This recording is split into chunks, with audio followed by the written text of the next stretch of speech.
Panchmahal SP Himanshu સોલંકીની અધ્યક્ષતામાં truck એસોસિએશનના હોદ્દેદારો સાથે મિટિંગ યોજાઈ.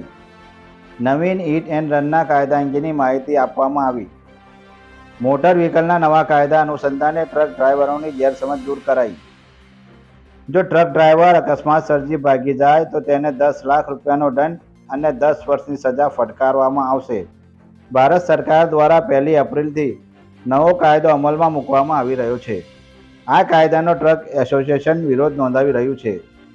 ડ્રાઈવરો દ્વારા ઠેર ઠેર ચક્કાજામ કરી કાયદો અમલમાં મૂકવામાં ન આવે તેવી માંગ કરી રહ્યા છે. ગોધરામાં પણ ચક્કાજામ કરી કાયદાનો વિરોધ નોંધવામાં આવ્યો હતો.